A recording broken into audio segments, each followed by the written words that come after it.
Où est-ce qu'on cherche la vie? Il faut toujours commencer à chercher près de chez soi. Moi, ça me paraît toujours surprenant. Ce serait quand même facile. 1995, on a la preuve de l'existence des exoplanètes. Est-ce que c'est propice à l'apparition d'une forme de vie? Alors on peut se poser la question. Il suffirait qu'on découvre une forme de vie, quelle qu'elle soit, ce serait une révolution à l'image de celle du Big Bang.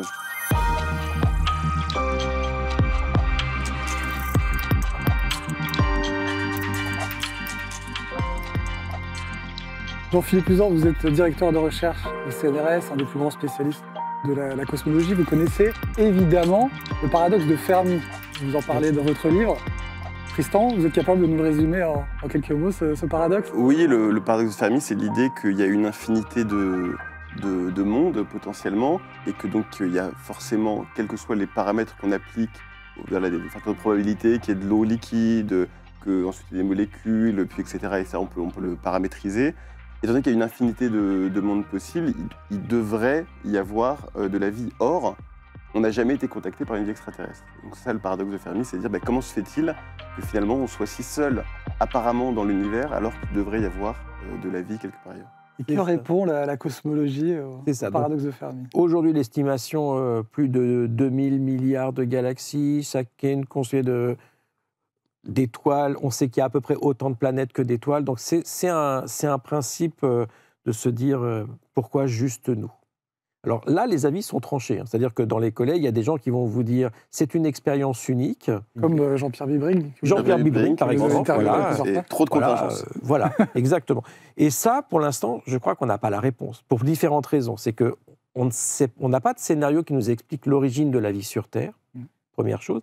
Et deuxièmement, on n'a qu'une seule expérience d'un phénomène vivant, celui qui existe sur Terre, donc on ne sait pas s'il y a des formes de vie radicalement différentes. La nôtre est fondée sur la chimie du carbone et sur des choses qui sont très...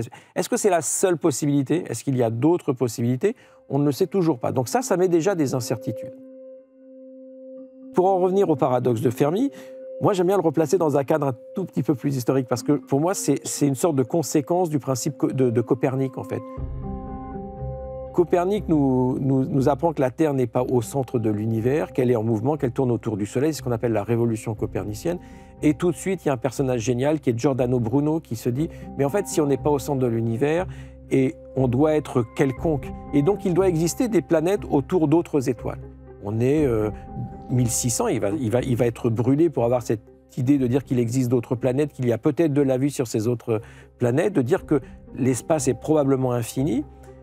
La preuve de l'existence de ces planètes autour d'autres étoiles qu'on appelle les exoplanètes, c'est 1995.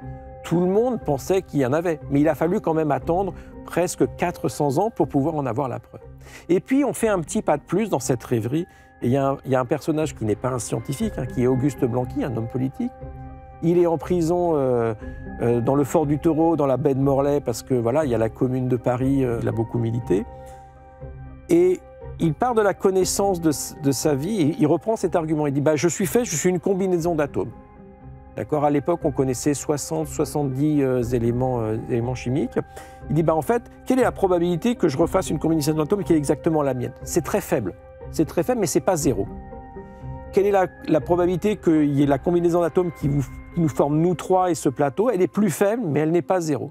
Et ainsi de suite, et ainsi de suite. Et il dit la nature va être obligée à un moment donné de répéter cette combinaison d'atomes. Donc quelque part, il existe dans l'univers un autre soleil avec une autre terre, avec nous qui sommes là. Donc c'est l'éternité par les astres. Et les astres deviennent quelque chose d'émancipateur. Et alors après, il va beaucoup plus loin. Il dit ça veut aussi dire que toutes les histoires possibles. Donc ça, on rentre dans des idées qu'on appellerait aujourd'hui des idées de multivers. Mais il montre que dès qu'on invoque l'infini, on arrive dans des extrapolations qui deviennent complètement renversantes. Et alors lui, après, il utilise ça pour dire, ça veut aussi dire qu'il existe une planète Terre dans un autre système où la révolution de la commune a réussi. Et à la fin, il dit, mais en fait, moi, ça m'embête cette idée parce que dans un tel univers, il n'y a pas de progrès. Donc on voit qu'on n'est plus dans un débat scientifique, mais un débat plutôt, de nouveau, philosophique. Mais ça veut aussi dire que si l'univers est très grand, il y a de fortes probabilités qu'il y ait d'autres êtres vivants. Donc ce paradoxe de Fermi est un vrai paradoxe, sauf que moi, je pense que ce n'est pas vraiment un paradoxe. Ce paradoxe de Fermi, on n'est pas en train de parler de la vie en général. On est en train de parler d'une vie évoluée. Si on n'a pas été contacté avec une technologie, donc des sociétés qui ont évolué. on pourrait se poser la question de savoir c'est quoi la durée de vie d'une société évoluée. 1000 ans, 2000 ans, 10 000 ans. Allez, je vous le fais à 100 000 ans pour être. Je vous le fais à 100 000 ans. C'est optimiste. C'est optimiste. Je fais 100 000 ans sur alors, les 13 milliards d'années de l'univers. Imaginons que les 13 milliards d'années de l'univers, c'est 24 heures. Les 100 millions d'années, on ne va pas faire de calcul, mais en gros, c'est ça. Et puis, au moment où ma civilisation, il y a un moment où elle peut émettre des signaux, où elle peut en capter avec ses télescopes, mais c'est pendant cette durée-là. Si j'ai une civilisation qui est là, je lui envoie des signaux parce que j'ai envoyé des sondes, j'ai envoyé de la lumière. Même si je le capte, le temps que je le renvoie, ben, vous voyez, je ne suis plus là.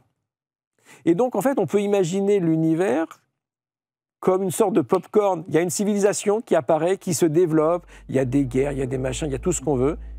Elle essaye d'explorer l'univers, elle regarde des civilisations, elles ont déjà disparu, elles faisaient la même chose. Et éventuellement, de temps en temps, il y en a qui sont suffisamment proches et qui vont collaborer, qui vont peut-être faire des guerres comme c'est le cas sur Terre.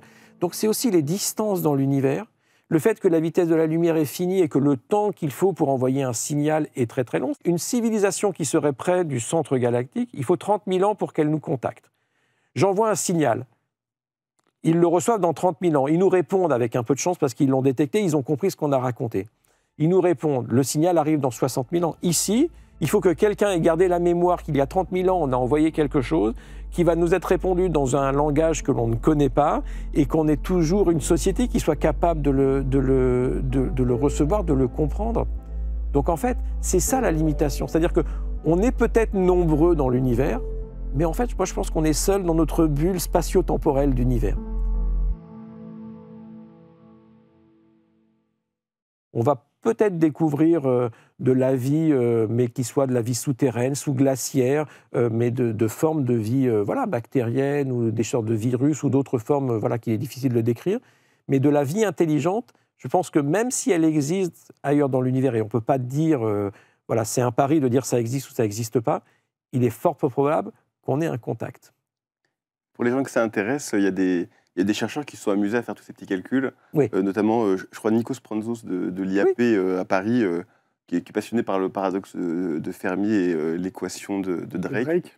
Vous avez mentionné l'équation de Drake, vous pouvez juste la définir? C'est une multiplication de paramètres qui définit voilà, quelle est la probabilité qu'il y ait une planète autour d'une étoile qui soit dans la zone habitable, la probabilité qu'il y ait de l'eau liquide à sa surface, la probabilité qu'il y ait les bonnes molécules à sa surface, les propriétés que ces molécules s'organisent, etc., etc. Donc, Nikos Prantzos qui a fait plein de calculs et qui montre que les hypothèses n'ont pas besoin d'être particulièrement farfelues pour voir qu'on est tout seul, même à l'échelle de notre simple Voie lactée, parce qu'après, quand on en sort, il y a des limitations physiques, on parlait de la vitesse de la lumière, etc., qui font que faudrait invoquer des choses de science-fiction, des trous de verre, des choses comme ça, des capacités à voyager plus vite que la lumière, pour que le paradoxe subsiste. Mais sinon, si on prend juste en compte la vitesse finie de la lumière et la taille de l'univers, le paradoxe s'effondre de lui-même.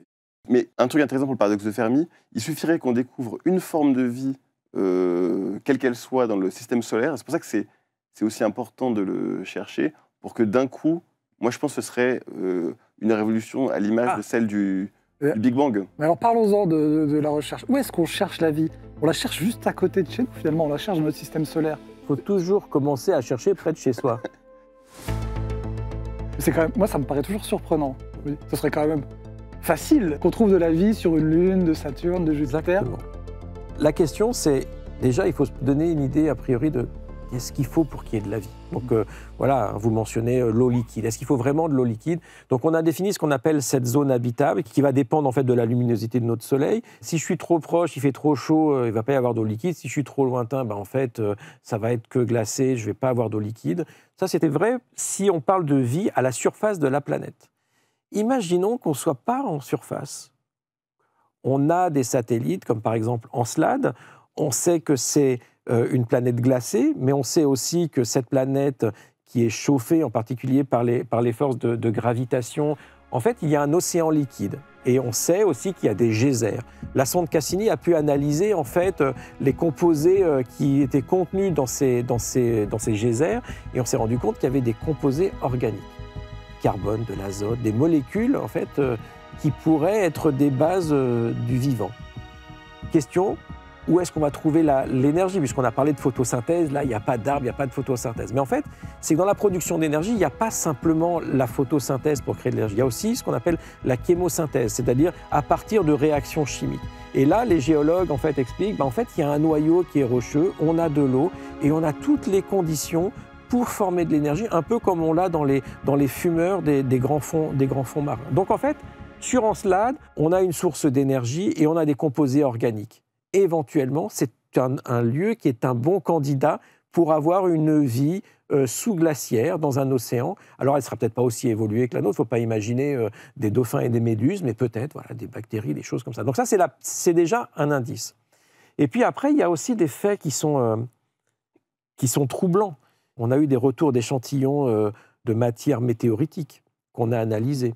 C'est l'astéroïde Bennu qui a été étudié. On a retrouvé comme molécules les bases qui constituent l'ARN et l'ADN. Donc il y a 5 bases, A, T, G, C et U. Elles sont déjà présentes dans le milieu interplanétaire. Ça veut dire qu'une des théories, ce serait que la vie sur Terre viendrait des astéroïdes? Voilà, donc ça c'est ce qu'on appelle la théorie de la panspermie. Mais ce qu'il faut comprendre, pourquoi est-ce que une telle théorie est plausible, c'est qu'en fait, les planètes ne sont pas isolées les unes des autres. Il y a des échanges de matière entre les planètes. Et il y en avait énormément dans le passé parce que le système solaire n'était pas autant structuré. Il y avait beaucoup plus d'astéroïdes, de collisions avec des astéroïdes. Donc ça fait ces collisions vont faire qu'il va y avoir des morceaux de planètes qui vont être arrachés. Donc il y avait des échanges de matière entre les différentes planètes. On a retrouvé des morceaux de Terre sur la Lune. On trouve sur Terre des morceaux de Lune, des morceaux de Mars aussi. Et donc il y a des échanges de matière. Et donc une des hypothèses, ça a été de se dire, en fait, si la vie est apparue quelque part et a commencé à se développer, elle a pu en fait se disséminer dans différents sites et se développer en fonction des conditions propices ou non. Et en particulier sur Mars, parce que Mars aujourd'hui est une planète qui est une planète entre guillemets morte, mais dans le passé, en fait, il y avait de l'eau et il y aurait pu avoir l'émergence d'une vie. Et c'est pour ça que c'est aussi un site pour rechercher des traces de vie passée. Donc ça, c'est la première chose. Et pendant longtemps, c'était la seule chose qu'on pouvait faire. 1995, on a la preuve de l'existence des exoplanètes. Aujourd'hui, on en découvre quasiment quotidiennement. 7487 découvertes au moment où on enregistre. C'est ça, voilà, exactement. Au moment où vous allez voir l'émission, il y en aura plus. Donc parmi ces planètes, quelles sont les planètes qui sont de type ce qu'on appelle tellurique ou rocheuse, des planètes qui ont un sol, comme Mars ou la Terre? Quelles sont celles qui sont des planètes géantes gazeuses comme Jupiter ou Saturne? Et parmi ces planètes rocheuses, est-ce qu'il y en a qui ont à peu près la taille, la gravitation de la Terre, qui seraient dans une zone habitable de leur étoile? Et éventuellement, est-ce qu'on est capable d'avoir des idées sur la composition de leur atmosphère? Et ce n'est pas de voir de la vie, c'est déjà de trouver ce qu'on appelle des biomarqueurs, donc certains types de molécules en fait, qui seraient le signalement d'un métabolisme à la surface de cette planète. En supposant que ça fonctionne comme notre vivant. C'est réaliste, ça, d'étudier des exoplanètes donc, qui sont extrêmement loin? Déjà qu'on a du mal à aller vérifier sur Encelade ce qui se passe sous la surface d'Encelade. En fait, on pourrait caricaturer en disant que toute vie pollue. C'est-à-dire que on produit du CO2 et il y a plein d'éléments qu'on met dans l'atmosphère qui ne seraient pas là s'il n'y avait pas de vie. Et donc, quand on a une planète qui passe devant son étoile, la lumière de l'étoile passe à travers l'atmosphère de cette planète. Et aujourd'hui, on a des techniques qui peuvent nous faire en fait, décomposer cette lumière et faire ce qu'on appelle de la spectrographie et de dire voilà les composés moléculaires et chimiques qui se trouvent à l'intérieur de cette atmosphère. Et ensuite, on fait un saut, on dit il y en a certains, peut-être, il y a du CO2 ou il y a de l'eau. Et donc, on va ensuite se convaincre que ce sont des traces qui signalent l'existence d'une forme de vie, et encore, comme je disais tout à l'heure, une vie comme on la connaît sur Terre. Donc, c'est très incertain, mais c'est déjà de se dire quelle est la diversité en fait, chimique qu'il pourrait y avoir dans les atmosphères de ces planètes. Et éventuellement, ensuite, on pourrait même faire des expériences comme Urey et Miller l'ont fait sur Terre. Et dans les premières expériences dans les années 50, de savoir si on peut comprendre l'origine de la vie sur Terre, on imagine quelle est la Terre primordiale en termes de composition chimique. On sait que l'activité était beaucoup plus grande du Soleil, donc on met ça dans des ballons, on met des électrodes, on envoie de l'électricité. Et on se dit, est-ce qu'il y a des composés organiques qui apparaissent? Si oui, lesquels? Et on pourrait faire la même chose si on commence à avoir une idée de l'environnement physique de cette planète, de son type d'étoile et de la matière qui est dans l'atmosphère, et puis est-ce qu'il y a des océans, est-ce qu'il n'y a pas d'océans, on se dit, est-ce que c'est propice à l'apparition d'une forme de vie? Alors tout ça est très incertain parce que ces expériences, elles sont assez controversées, tout le monde n'est pas d'accord sur la validité de ces expériences, mais elles montrent qu'on peut se poser la question. Et donc, on peut espérer qu'avec les progrès de la science et des techniques, on arrive à avoir une prise expérimentale sur la façon dont tout ça peut partir et d'éventuellement dire, voilà un site propice pour avoir de la vie. Donc, pour l'instant, on est plutôt dans une sorte de cartographie des cibles possibles. Encelade est une cible simple parce qu'on peut aller sur Encelade, on peut se poser, on peut creuser la glace et puis reprendre des échantillons. Une exoplanète, ça va être compliqué. Parce que c'est pas 6 mois de voyage, c'est pas un an, on est voilà, sur des décennies, voire des siècles. Donc, comment est-ce qu'on fait? Pour prendre le problème un peu à l'envers, imaginez-vous sur une planète autour de Proxima du Centaure, notre plus proche voisine, regarder vers le système solaire et pointer. Est-ce qu'on est capable de détecter la Terre? Est-ce qu'on est capable d'analyser l'atmosphère de la Terre? Est-ce qu'on est capable de trouver des traces dans l'atmosphère de la Terre qui montrent qu'il y a une vie à la surface? C'est pas du tout évident. C'est là où quelqu'un comme Jean-Pierre Vébrine, qui est spécialiste de la question, dit il y a beaucoup trop de contingences. Si on prend tous ces éléments les uns après les autres qui ont abouti à la formation de la Terre, à la stabilité, la présence, quel est le rôle de la présence de la Lune, bref, tout un tas de choses qui sont font que même si on prend des milliards et des milliards de mondes, on n'arrivera pas à atteindre. Voilà. C'est son opinion. Il y en a plein d'autres dans le milieu. Vous en avez une, vous avez... Non, parce que chaque fois que je me pose la question, je trouve que les deux lignes d'arguments se tiennent et on peut les défendre. Et en s'opposant à ces arguments, en fait, on progresse. Donc c'est l'importance du débat. Et en science, à chaque fois qu'on a eu des débats en fait très importants comme ça, c'est ça qui a fait progresser la science. Si tout le monde est d'accord, ben, on est tous d'accord. Les scientifiques, ils aiment que ça marche parce qu'on a quelque chose à raconter, c'est établi, mais on aime que ça marche avec des petites discordances ou avec des questions qui restent des questions ouvertes et qu'on ait des avis différents. Et là, c'est normal d'être en désaccord parce que ce n'est pas la science établie, c'est la science en train de se faire. Moi, j'aime bien ça, en fait, ce côté très communautaire. Ce n'est pas « j'arrive, j'ai raison ». On parle là beaucoup des recherches d'autres formes de vie que la nôtre. Si on revient sur les origines de notre forme de vie, qu'est-ce qu'on sait de nos origines à nous? On a parlé de la théorie de la panspermie avec les météorites. Est-ce qu'il y a d'autres théories concurrentes pour expliquer l'apparition de la vie sur Terre?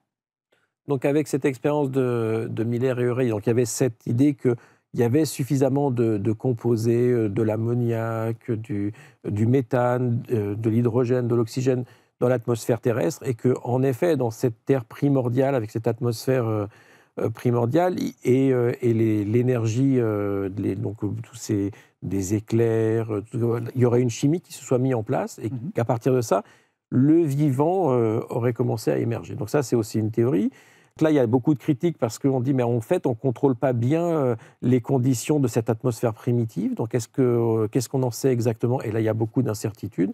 Et puis, il se pose la question de savoir quels sont les composés organiques qui existaient dans l'univers. Et en fait, on sait que si on regarde les acides aminés, qui sont les bases, en fait, un peu les bases du vivant, il y en a énormément qui ont été détectés dans le milieu interplanétaire. Donc ça, c'est aussi important. Ces molécules préexistent dans des environnements interstellaires et interplanétaires. Ça veut dire que au début de la formation du système solaire, où il y a un grand bombardement d'astéroïdes, de comètes, en fait, ce matériel-là a pu tomber sur Terre. Et la question, c'est comment est-ce qu'il s'organise? Et ça, la question reste complètement ouverte. Donc, ce qu'on peut faire, c'est de dire, est-ce qu'on peut dater la date des premières vies pour avoir en fait une idée du temps qu'il nous faut? On a dit 13,8 milliards d'années pour l'univers, donc ça, c'est le temps pour former les planètes, les galaxies, les étoiles. Et puis, la Terre se forme, 4,56 milliards d'années. Voilà le temps, mais on sait qu'au début, la Terre, elle n'a rien à voir avec la Terre d'aujourd'hui. Il n'y a pas de croûte solide, il fait trop chaud, donc il faut qu'elle se refroidisse. Et puis, donc alors là, il faut faire parler les géologues, mais ils vous trouvent des petites structures comme les stromatolites qui vous disent, ça, c'est la preuve qu'il y avait déjà des colonies d'organismes vivants à la surface de la Terre. Et on essaye de cerner le moment auquel c'est apparu. Déjà, cette information-là est importante. Et ensuite, voilà, ça va passer par des expériences et peut-être de la chance aussi, parce que dans cette histoire-là, on cherche dans un espace de possible qui est très, très grand. Je pense que sur la théorie de la panspermie, la première théorie, c'était vraiment l'idée que la vie était arrivée telle qu'elle, plus ou moins. C'est pas vraiment la théorie qui tient la corde aujourd'hui. La théorie C'est-à-dire carrément sous forme de molécules. Bah, oui, oui, de ça- ADN, ça, bon, on va dire que personne n'y croit très clairement. En revanche, c'est vrai que l'astrophysique a montré qu'il y avait une chimie beaucoup plus complexe que ce qu'on imaginait dans l'espace et qu'on forme beaucoup plus de molécules que ce dont on a besoin pour faire la vie. C'est-à-dire qu'on ne forme pas simplement les acides aminés de la vie, on forme aussi tout un tas d'acides aminés qu'on ne connaît pas sur Terre. Donc l'idée que tout ça est arrivé sur Terre, toute cette voilà, une grande variété chimique est arrivée vraisemblablement de l'espace, c'est le plus plausible aujourd'hui. La question est de savoir pourquoi on ne sélectionne qu'une partie de cette chimie-là. C'est-à-dire que pourquoi il y a une clarité à gauche pour les acides aminés, à droite pour les sucres, alors que dans l'espace on retrouve indifféremment l'un ou l'autre, il n'y a pas de raison particulière.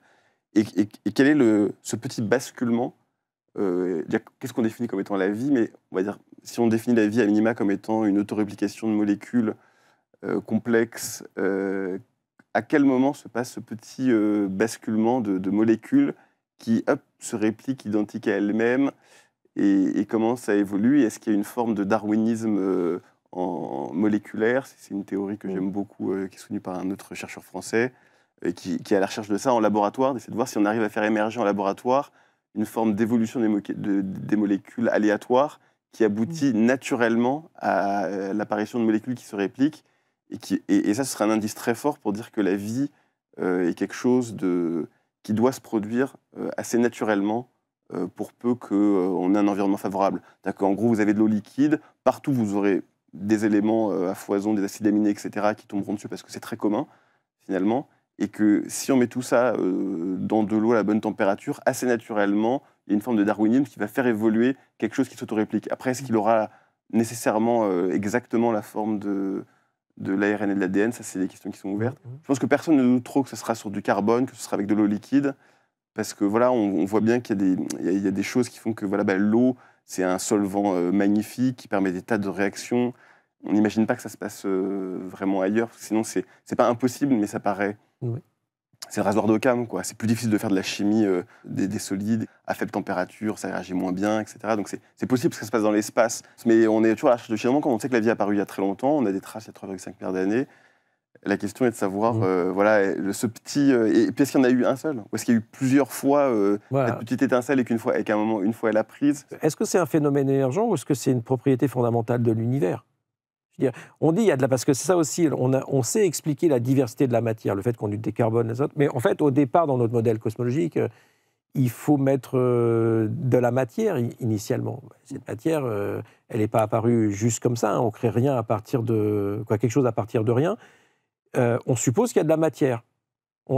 Et ensuite, on voit des choses émerger. Mais dans ces problèmes d'émergence, il y a toujours des ruptures ontologiques. C'est-à-dire, avant d'avoir un organisme vivant, il n'y en a pas. Donc, ce qu'on est capable de faire, c'est casser des molécules, dire « Ah, c'est composé d'eux, c'est composé d'eux ».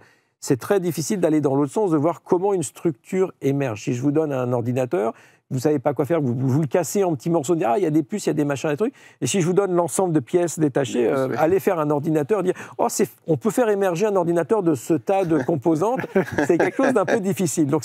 Mais d'un autre côté, une fois que vous avez l'ordinateur, il a émergé et en fait, se pose plus la question de savoir en fait quel est son... Il y a une transition, il y a un basculement. Et c'est ça qui est difficile en science, parce que c'est ce qu'on appelle les scénarios d'origine.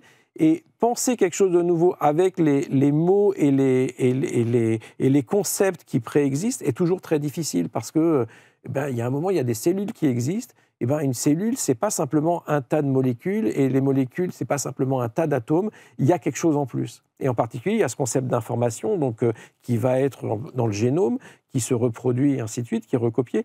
Est-ce que l'information, elle existe déjà dans l'univers primordial alors qu'il n'y a pas de support pour l'information? Donc c'est ça aussi qui nous emmène très très loin et qui nous pose beaucoup de questions en fait, fondamentales. En fait. Qu'est-ce qu'on met là dans ce petit point qui explosait tout à l'heure et quelle théorie physique? Parce que voilà, si on pousse un tout petit peu plus loin, on décrit l'évolution de l'univers avec des lois physiques qui sont écrites dans cet univers par des êtres humains.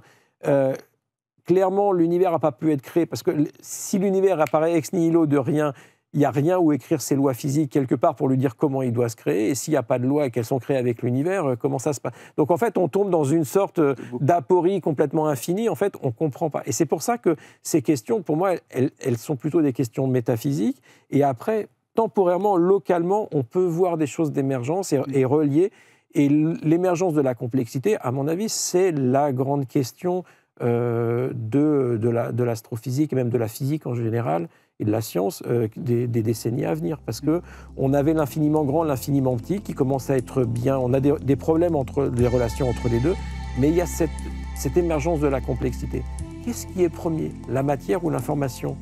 Et bien en fait, on ne sait pas aujourd'hui. Donc je pense qu'on est aussi à un moment où les choses pourraient basculer d'un point de vue théorique. Tout ça, c'est des questions ouvertes qui sont Après, fascinantes. c'est qu'une fois que c'est parti, c'est difficile de... C'est difficile à arrêter, apparemment. Arrêter, quoi. Et même, voilà, ça grouille partout, quoi. La vie, c'est quand même un truc... Voilà. Jean-Philippe Uzan, je rappelle la sortie de votre livre Une histoire populaire de l'univers, c'est chez Flammarion. Et nous, on se retrouve très vite dans un prochain épisode du Planétarium du Figaro.